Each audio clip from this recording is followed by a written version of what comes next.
जय श्री राधे कृष्ण। आप सभी का हमारे YouTube चैनल पर बहुत बहुत स्वागत है।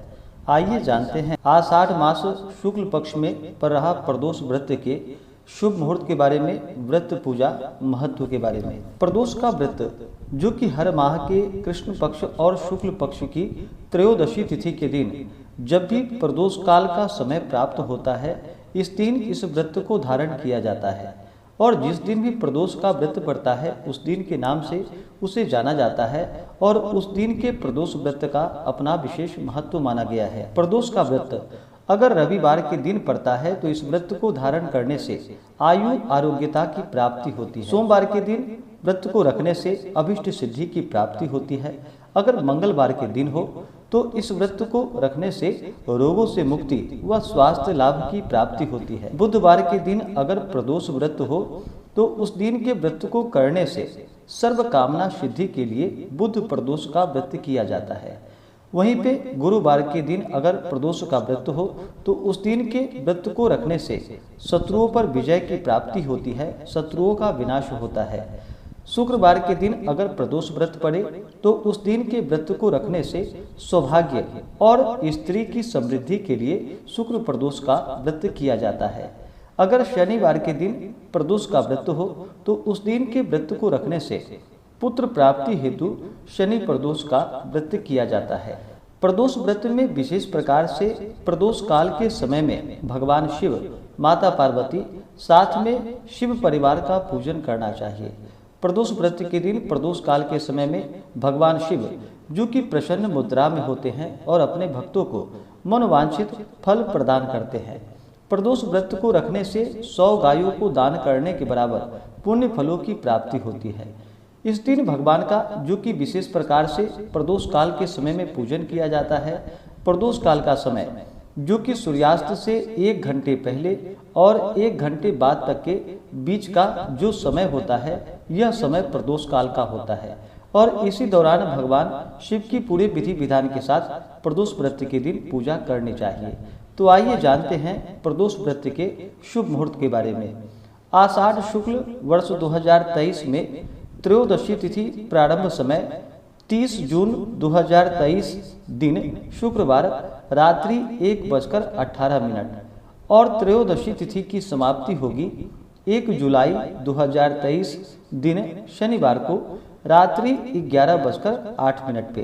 तो हमें प्रदोष व्यापनी के अनुसार जो समय प्राप्त हो रहा है प्रदोष व्रत के लिए, वह समय 1 जुलाई 2023 दिन शनिवार को प्राप्त हो रहा है। तो सभी इस दिन व्रत को धारण करेंगे।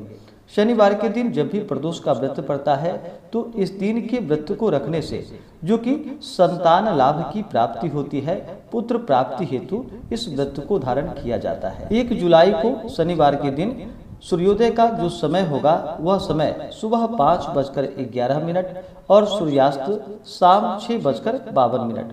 तो भगवान का जो पूजन किया जाता है वह सूर्यास्त के 1 घंटे पहले और 1 घंटे बाद के बीच का जो समय होता है, यह समय प्रदोष काल का होता है। तो 1 जुलाई को भगवान शिव के पूजन के लिए जो समय होगा वह समय शाम 5:53 से लेकर के शाम 7:52 तक प्रदोष काल का समय होगा। 1 जुलाई को आप इस दौरान भगवान शिव जी का, माता पार्वती का, साथ में शिव परिवार का पूरे विधि विधान के साथ पूजन करें। 1 जुलाई को जो राहु काल का समय होगा वह समय सुबह 8:36 से सुबह 10:19 तक होगा।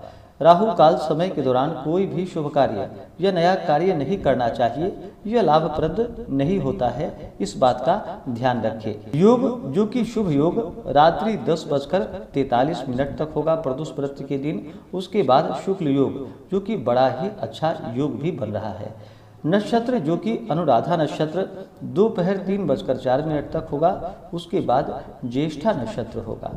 प्रदोष व्रत के दिन चाहिए कि इस दिन सुबह उठ करके नित्य क्रियाओं से निवृत्त होकर के त्रयोदशी तिथि के दिन गंगा नदी में या घर के नहाने के पानी में ही थोड़ा सा गंगा जल मिला करके स्नान करना चाहिए। शुद्ध वस्त्र धारण करके जो भी व्रत को धारण करने वाले हैं उन्हें व्रत का संकल्प लेना चाहिए।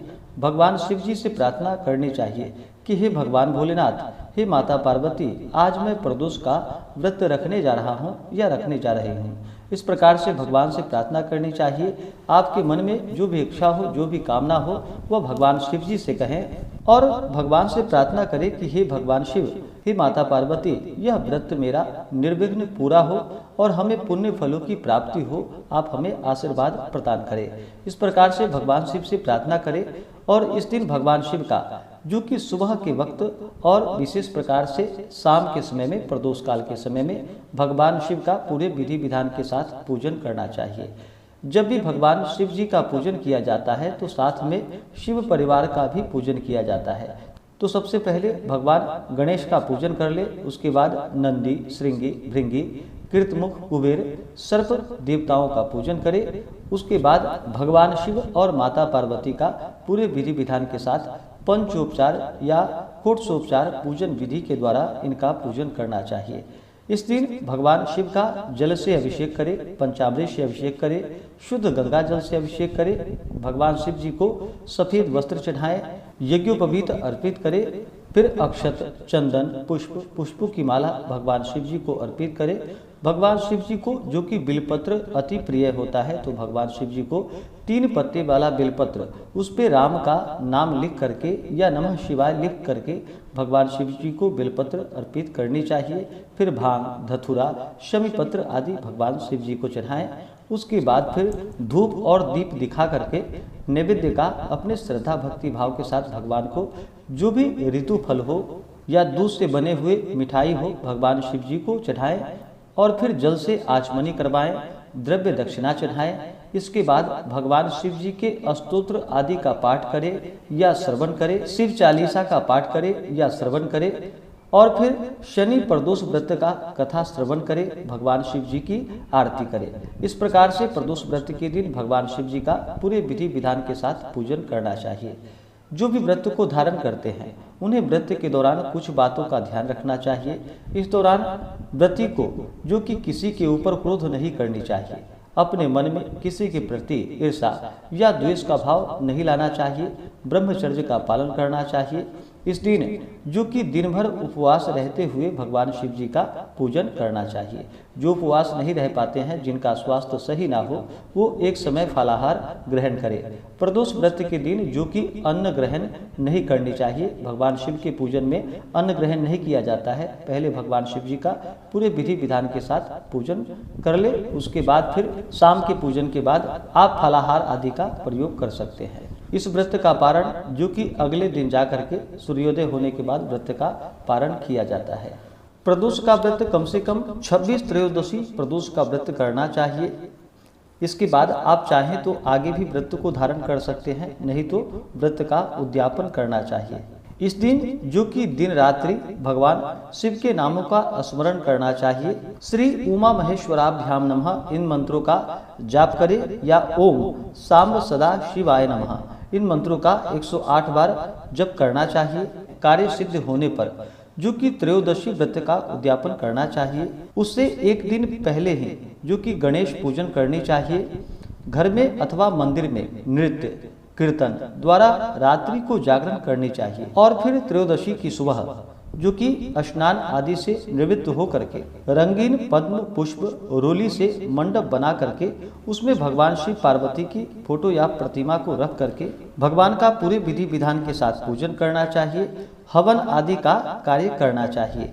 इस दिन जो कि ओम शांब सदा शिवाय नमः मंत्र का 108 बार जो कि खीर की आहुति देनी चाहिए। हवन के बाद आरती व शांति पाठ करके 2 ब्राह्मणों को भोजन कराकर उन्हें दक्षिणा देनी चाहिए और उनसे आशीर्वाद ले कि आपका व्रत सफल हो। यह वचन दोनों ब्राह्मणों से कहें। जो स्त्री पुरुष इस विधि विधान से व्रत करके उद्यापन करते हैं उनकी सभी कामनाएं जो कि भगवान शिव जी की कृपा से पूर्ण होती है और अंत समय में मोक्ष की प्राप्ति होती है, ऐसा जो कि स्कंद पुराण में कहा गया है। तो आशा करता हूँ कि यह जानकारी आपको अच्छा लगा हो।